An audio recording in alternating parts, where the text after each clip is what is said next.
welcome to my another video. In this video I will talk about basic anatomical terms that is frequently used in anatomy, that is very useful and very important to make a conceptual basis in anatomy. So let's get started. So सबसे पहले हम anatomical position की बात करेंगे. ये जो position होती है anatomical position, ये एक स्टैंडर्ड पोजीशन होती है, ठीक है. इसमें क्या होता है कि जो बंदा होता है, ठीक है, वो सीधे खड़ा होता है, स्टैंड एरेक्ट, ठीक है. जैसे इस इमेज में दिखाया जा रहा है, ठीक है. इस इमेज में दिखाया जा रहा है कि ह्यूमन शुड स्टैंड एरेक्ट, ठीक है. उसकी जो आंखें होंगी, eyes should be looking forward, ठीक है. आर्म्स जो होंगे वो बिसाइड होंगे, ठीक है, जो कि और जो पाम होंगे वो फेस करेंगे फॉरवर्डली, ठीक है, फॉरवर्ड फेस करेंगे, ठीक है. जो लोअर लिम्स होंगे वो पैरेलल होंगे एक दूसरे के, ठीक है. और जो फुट होगा वो फेस करेगा फॉरवर्ड, ठीक है. तो एक ये एनाटॉमिकल पोजीशन होती है जो कि एक रेफरेंस पोजीशन होती है, ठीक है. अब आगे हम बात करते हैं सुपाइन और प्रोन पोजीशन की. तो यहाँ पे हम देखेंगे सुपाइन या प्रोन पोजीशन. पहले सुपाइन पोजीशन वही पोजीशन है जैसे हम जिस तरीके से हम अपने बेड पे लेटते हैं नॉर्मली, वही एक सुपाइन पोजीशन है जिसमें हमारा chest and face upwards face करेगा, ठीक है. वहीं हम प्रोन पोजीशन की बात कर लें तो वहाँ पे हमारा face and chest downward face करेगा, ठीक है. अब हम बात कर लेते हैं लिथोटमी पोजीशन की. तो लिथोटमी पोजीशन क्या होता है? So we will now talk about lithotomy position. Lithotomy position क्या होता है? लिथोटमी पोजीशन होता है एक सुपाइन पोजीशन, मतलब बेसिकली एक सुपाइन पोजीशन होता है with the legs wide apart, ठीक है. इसमें क्या होता है, जो बंदा होता है या जो भी ह्यूमन होता है वो लेटता है, ठीक है, सुपाइन पोजीशन में. बस फ़र्क कितना होता है कि उसके लेग्स होते हैं वो वाइड अपार्ट होते हैं, ठीक है. तो इसका एक एग्जांपल है चाइल्ड बर्थ पोजीशन, ठीक है. जो चाइल्ड बर्थ के दौरान जो पोजीशन अटेन की जाती है वो लिथोटमी पोजीशन होती है, ठीक है. So now we will talk about median plane, ठीक है. प्लेन्स की बात करेंगे, ठीक है. तो सबसे पहले जो रेफरेंस जो प्लेन होता है, जो सबसे पहले बात की जाती है रेफरेंस के लिए, वो होता है मीडियन प्लेन, ठीक है. जो प्लेन एक बंदे को, ठीक है, 2 इक्वल हाफ्स में डिवाइड करती है वो हो जाती है मीडियन प्लेन, ठीक है. ये हो गया, ठीक है, नॉर्मली. अब सैगिटल प्लेन की बात करते हैं. सैगिटल प्लेन जो होती है एक प्लेन जो मीडियन प्लेन के पैरेलल चल रही हो उसे कहते हैं हम सैगिटल प्लेन, ठीक है. वही प्लेन अगर सैगिटेरियल प्लेन मिड से 2 इक्वल हाफ्स में डिवाइड कर रही है तो उसे हम कहेंगे मिड सैगिटेरियल प्लेन. मतलब मीडियन प्लेन और मिड सैगिटेरियल प्लेन एक ही चीज़ है, ठीक है. अब हम बात करते हैं कोरोनल प्लेन की. अगर कोई भी प्लेन राइट एंगल पे कट कर रही है किसको, मीडियन प्लेन को, तो हम बात करें तो उसे हम कहेंगे coronal plane. Plane at the right angle to median plane it's called as coronal plane, ठीक है. और ऐसी कोई प्लेन जो ट्रांसवर्स हो किसके, मीडियन प्लेन के, ठीक है, तो हम कहेंगे इसको horizontal plane. Plane horizontal to the median plane is called horizontal plane, ठीक है. अब बात कर लेते हैं हम पोजीशंस की, ठीक है, with reference to a human body, ठीक है.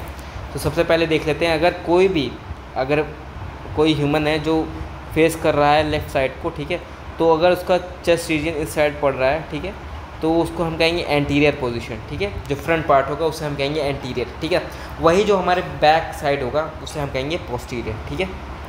टुवर्ड्स द हेड या अपर लिम्ब को हम कहेंगे सुपीरियर, ठीक है. और जो भी चीज़ नीचे को आ रही है उसे हम कहेंगे इन्फीरियर, ठीक है.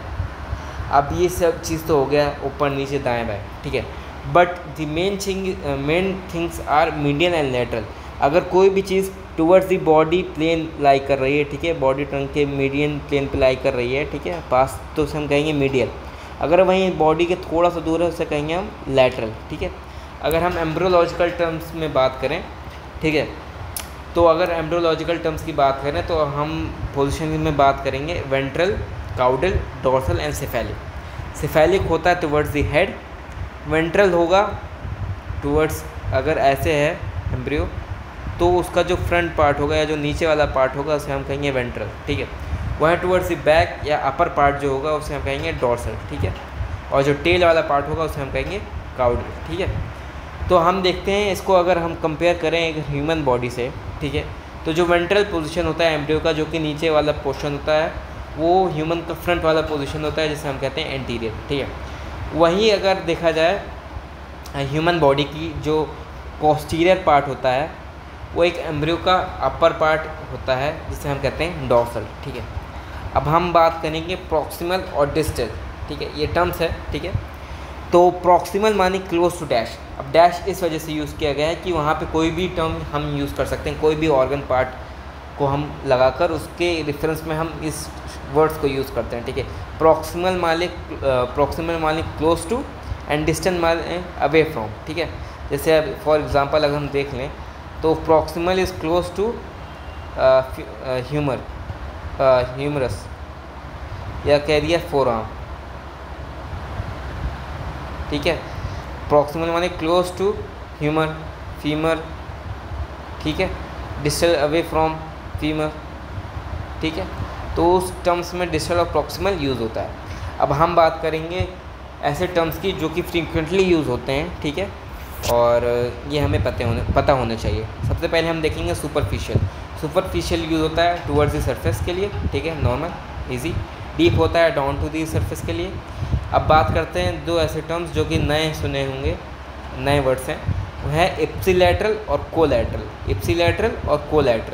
इप्सिलैटरल माने सेम साइड, ओके, और कोलैटरल माने अपोजिट साइड, ठीक है। अगर मैं आपको इस उसमें दिखाऊं, ठीक है, ड्रॉ करके दिखाऊं तो और एग्जांपल बताऊं तो जैसे यहाँ पे आपकी इंजरी हुई लेफ़्ट साइड में, ठीक है, पर पैरालाइज आपकी दूसरी बॉडी हुई किसी ह्यूमन की, तो वो अपोजिट साइड होगा एक दूसरे के, तो जो टर्म यूज़ होगा वो होगा कोलैटरल। वहीं अगर आपका कोई ह्यूमन है, ठीक है, उसकी इंजरी सेम साइड पे हुई और उसी साइड पे अफेक्ट हुआ, तो हम कहेंगे इप्सिलैटरल, ठीक है। Ipsilateral same side, collateral opposite side, ठीक है। अब बात कर लेते हैं टर्म्स की जो कि यूज़ होता है ओरिजिन और इंसर्शन, ठीक है। जैसे हम बात कर लेते हैं मसल की। मसल जहाँ से शुरू होगा उस पार्ट को हम कहेंगे ओरिजिन, ठीक है, और जहाँ पे ये ख़त्म होगा, ठीक है, जहाँ पे ये ख़त्म हुआ, इंसर्ट हुआ जाकर, उसे कहेंगे हम इंसर्शन, ठीक है। मतलब जहाँ से मसल शुरू होता है उसे हम कहेंगे बिगिनिंग और ओरिजिन, और जहाँ वो ख़त्म होगा उसे कहेंगे हम इंसर्शन, ठीक है। अब बात कर लेते हैं फ्लेक्शन और एक्सटेंशन, ठीक है। फ्लेक्शन होता है डिक्रीज़ इन एंगल, और एक्सटेंशन जो वर्ड यूज़ होता है वो होता है इंक्रीज़ इन एंगल के लिए, ठीक है। जैसे ये फोर आर्म आपको दिख रहा होगा, ठीक है। फोर आर्म को जब हम फ्लेक्स करेंगे, मतलब उस एंगल में डिक्रीज़ करेंगे, ठीक है, तो जो टर्म यूज़ होगा वो होता है फ्लेक्शन, ठीक है, डिक्रीज़ इन एंगल, ठीक है। वहीं अगर हम फोर आर्म को अवॉइड करेंगे, मतलब एक्सटेंड करेंगे, ठीक है, तो उनके बीच में एंगल बढ़ेगा, ठीक है। जो एंगल बढ़ेगा तो हम दो वर्ड यूज़ करेंगे वो होगा एक्सटेंशन, ठीक है, फ्लेक्शन एंड एक्सटेंशन। अब हम बात करेंगे अबडक्शन की एंड एडक्शन की, ठीक है।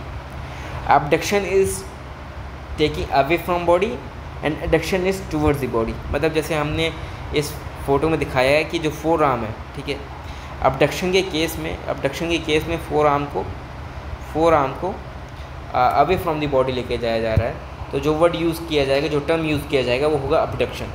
वहीं अगर four arm towards the body लेकर आता बंदा, ठीक है, तो जो वर्ड यूज़ होगा वो अडक्शन होगा, क्योंकि words for the towards the body is used as adduction, ठीक है। अब हम बात करेंगे मीडियल एंड लैटरल रोटेशन की। तो मीडियल रोटेशन में जैसे आप फोटो में देख रहे हैं राइट साइड में मीडियल रोटेशन जो होती है, मीडियल रोटेशन माने कोई भी अगर आप पार्ट जो है towards the mid line of the body move करेंगे, एक मिनट, अगर कोई भी बॉडी पार्ट आप टूवर्ड्स द बॉडी मूव करेंगे उसे हम कहेंगे मीडियल रोटेशन, ठीक है।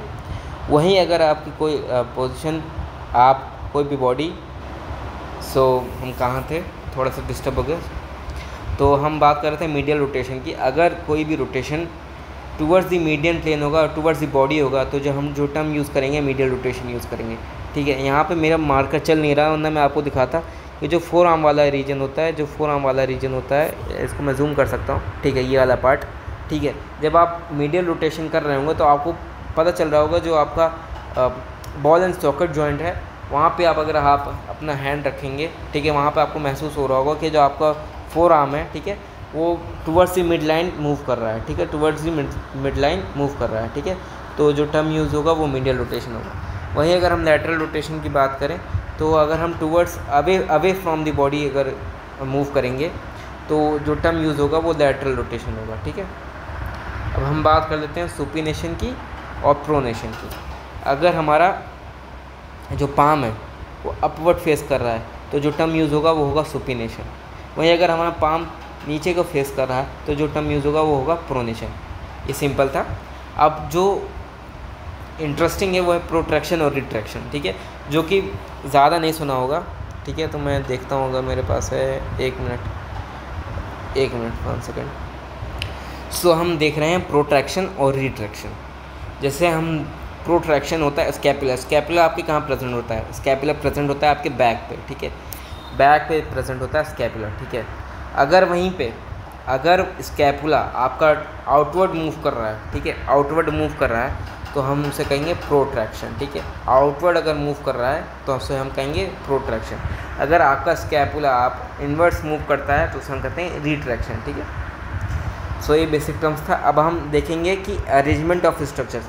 जैसे आप जब डायसेक्शन करने जाएंगे, ठीक है, डायसेक्शन करेंगे तो जब आप डायसेक्शन करेंगे तो उस बेसिस पे कि आपका सबसे पहले क्या मिलेगा, उसके बाद क्या मिलेगा, उसके बाद क्या मिलेगा, उस बिहाफ पे यहाँ पे अरेंज किया गया है स्ट्रक्चर्स।